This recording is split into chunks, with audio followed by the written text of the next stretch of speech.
नितीन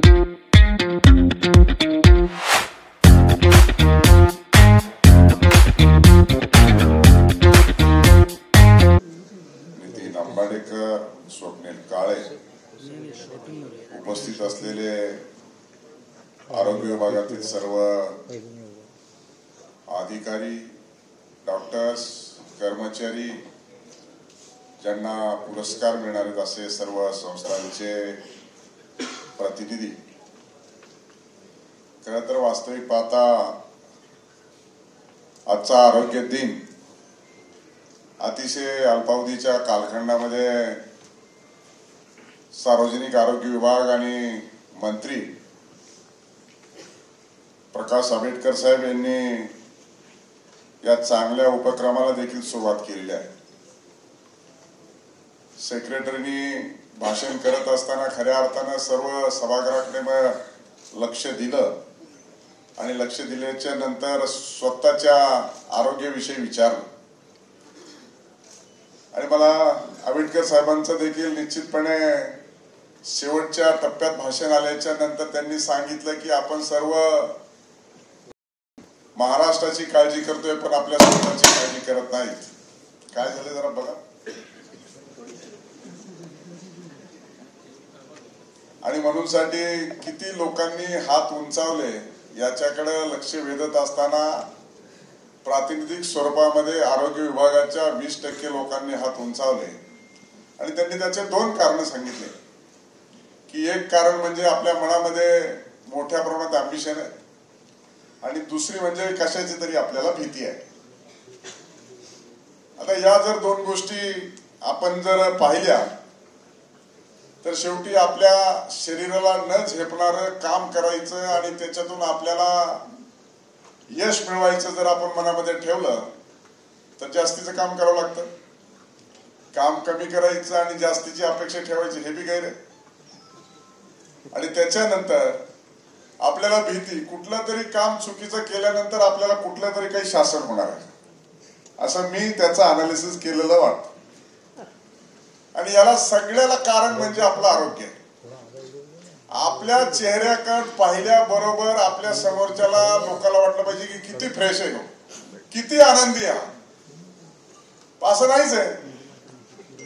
आपल्याला असं वाटतं की काय माणूस आहे, आता ह्याला सांगावं की नाही काय असा प्रश्न जर मनामध्ये उपस्थित झाला तर मग तिथून पुढे टेन्शन सुरू होतं, डिप्रेशन सुरू होतं आणि मग नको त्या गोष्टीचा प्रारंभ देखील सुरू होता।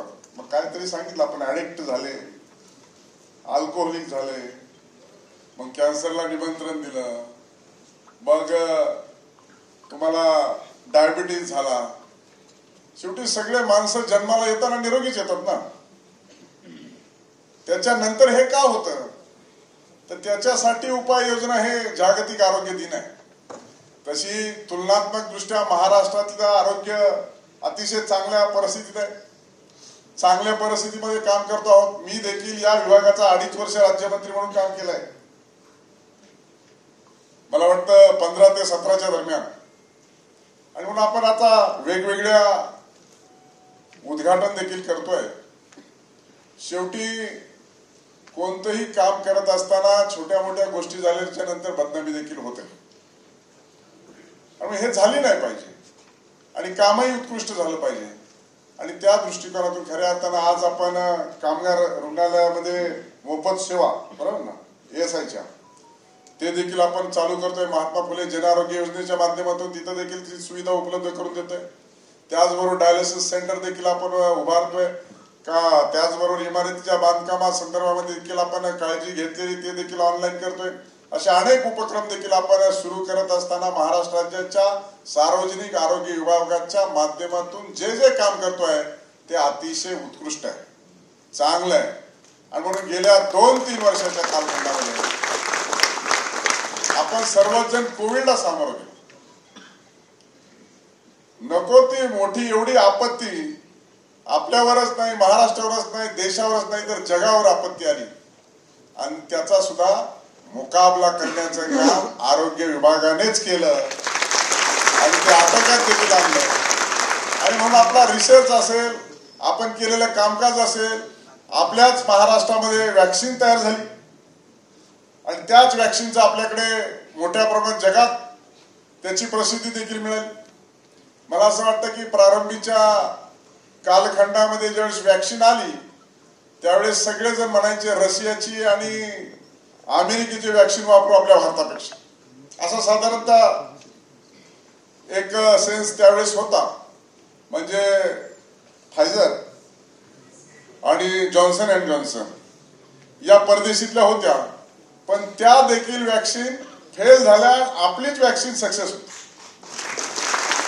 आणि ती महाराष्ट्रामध्ये उत्पादित झाली. म्हणून साठी आपला आरोग्य विभाग अतिशय चांगल्या पद्धतीने काम करतो आहे, विश्वास आहे. मी देखील फिरत असताना, माहिती घेत असताना अनेक राज्यातील लोक आपल्याकडे पुण्यात, मुंबईमध्ये ऍडमिट होण्यासाठी येतात, दुसरीकडे जात नाही. आपल्या आरोग्य विभागावरती विश्वास आहे आणि म्हणून साठी आरोग्य विभागाचं देखील हेल्थ हे चांगलं असलं पाहिजे. आणि त्या दृष्टिकोनातून जागतिक आरोग्य दिनाच्या निमित्ताने खऱ्या अर्थानं काळजी घेणं आणि या कार्यक्रमामधून महाराष्ट्रातील जनतेला संदेश जाणं हे महत्वाचं आहे. आणि म्हणून साठी दैनंदिन आपल्या जीवनामध्ये किती हेक्टिक शेड्यूल असलं तरी आपण आपली जर स्वतःची काळजी घेऊ शकलो तरच आपण दुसऱ्याची काळजी घेऊ शकतो. मला वाटतं माननीय नामदार आंबेडकर साहेब देखील आणि मी देखील आणि मनीषा कायदे देखील एका कार्यक्रमासाठी उपस्थित होतो. आपल्या देशाचे आदरणीय पंतप्रधान नरेंद्रजी मोदी यांनी सगळ्या आमदारांचा आणि मंत्र्यांचा वर्ग घेतला.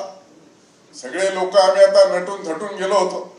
डायरेक्ट पंतप्रधानाशी संवाद आहे, काय होणार, काय मिळणार, काय विकास येणार, किती रस्ते होणार, काय काय होणार असं सगळ्याला वाटत होतं. मला प्रश्न विचारला तर त्याचं काय उत्तर देणार.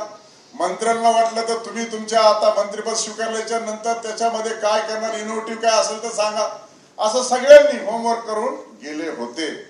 पण तुमच्याशी मला शेअर करायला ते आवडेल की माननीय पंतप्रधानांनी सांगितलं की पहिले मोबाईल बंद करा. आम्हाला मोबाईलच अलाउड नव्हते. माननीय मुख्यमंत्र्यासहित कोणालाही मोबाईल अलाउड नव्हता. त्यांनी काय विचारलं असेल? त्यांनी हे विचारलं की तुम्ही तुमच्या आरोग्याची काळजी कशी घेता. आता आमच्यातले काही होते की ते जलजीवन मिशनच सुरू नाही झालं, ते कामच बंद पडलं, आरोग्याचे स्टाफच कमी आहे, त्याच्यामुळे बरेच पद वॅकंट आहेत, असे अनेक प्रश्न विचारले. 3 प्रश्न झाल्यानंतर माननीय पंतप्रधानांनी आता तो कार्यक्रम स्टॉप करून तुम्हाला सांगतो. ते म्हणले मी देखील देशाचा पंतप्रधान आहे 3ऱ्या टर्म मध्ये, माझ्याकडे मोबाईल नाही. आता हे बसलेल्या लोकांना खरं वाटतंय की नाही मला माहित नाही. माननीय पंतप्रधान महोदयांनी स्वतः सांगितलं माझ्याकडे मोबाईल नाही आणि दररोज मी 3:30 वाजता उठतो आणि कितीही अडचणीचं घाईचं काम असलं तरी 1 तास व्यायाम केल्याशिवाय बाहेर पडत नाही. मला वाटतं आता त्यांच्यापेक्षा जास्त बिझी कोण असेल तर आपण स्वतःसाठी वेळ द्यायला काहीच हरकत नाही. आणि मी सुद्धा त्या दिवशी विचार केला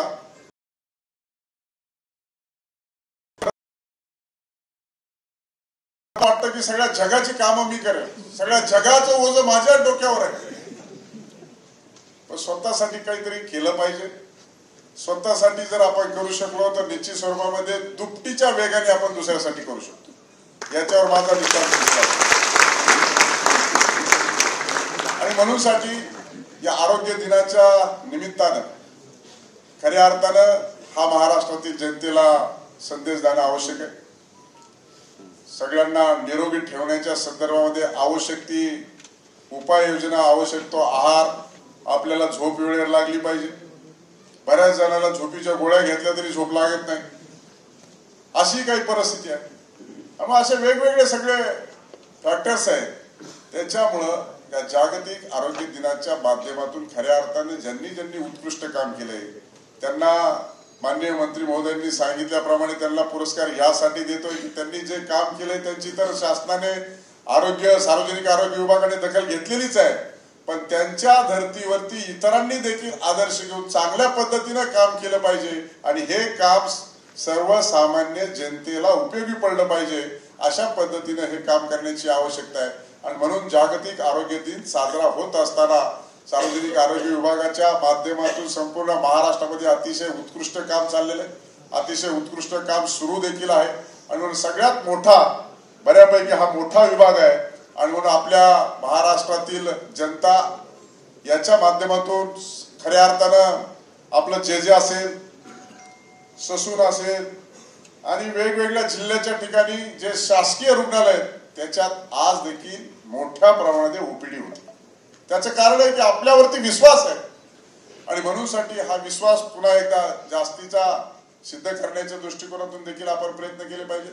शासन देखील त्याच्यावरती मोठ्या प्रमाणात खर्च करत आहे आणि म्हणून अशा स्वरूपामध्ये एका चांगल्या उपक्रमास मला देखील आपण उपस्थित ठेवलं, त्याबद्दल मी आपल्या सार्वजनिक आरोग्य विभागाचा, विशेष करून मंत्री महोदयांचा मी मनापासून आभारी आहे. शेवटी आपला आरोग्य दिन हा 7 एप्रिल आहे आणि या 7 एप्रिल पासून आपल्या वर्षभराच्या कालखंडामध्ये चांगली कामं झाली पाहिजे. महाराष्ट्रातल्या जनतेला याच्यामधून मोठ्या प्रमाणात दिलासा मिळाला पाहिजे आणि नवीन उपक्रम, नवीन इनोव्हेटिव्ह जे काही आहे आपल्या आरोग्य विभागाच्या माध्यमातून ते देखील जनतेपर्यंत जास्तीत जास्त पोहोचलं पाहिजे. या दृष्टिकोनातून प्रयत्न करण्याची आवश्यकता आहे आणि म्हणून ज्यांना पुरस्कार मिळणार आहेत त्यांचं देखील मनापासून अभिनंदन करतो. आणि खरं तर वास्तविक पाहता जागतिक आरोग्य दिनाच्या निमित्तानं मी शुभेच्छा यासाठी देईल की आपल्या हातून अतिशय चांगलं कार्य घडो, रुग्णांची सेवा घडो. आणि म्हणून शेवटी जन्मल्यापासून मृत्यूपर्यंत जर कोण लक्षात राहत असेल तर आपल्याला अडचणीत आल्याच्या नंतर आपण मंदिरात जातो आणि देवाचं दर्शन घेतो आणि याच्यातून मला सुटका मिळू दे असं म्हणतो, परंतु ज्यावेळेस शरीराला अडचण येते त्यावेळेस म्हणतो चांगला डॉक्टर कुठं भेटेल आणि तो मला लवकर सांगा. ही भूमिका खऱ्या अर्थानं देवाशी तुलना डॉक्टरांशी केली जाते आणि ते आरोग्य विभाग आपण चालवत आहोत. आणि म्हणूनसाठी अशा एका चांगल्या कार्यक्रमाच्या आणि दिनाच्या निमित्तानं आपणा सर्वांना मी मनपूर्वक हार्दिक शुभेच्छा व्यक्त करतो आणि माझं बोलणं थांबवतो. जय हिंद, जय महाराष्ट्र.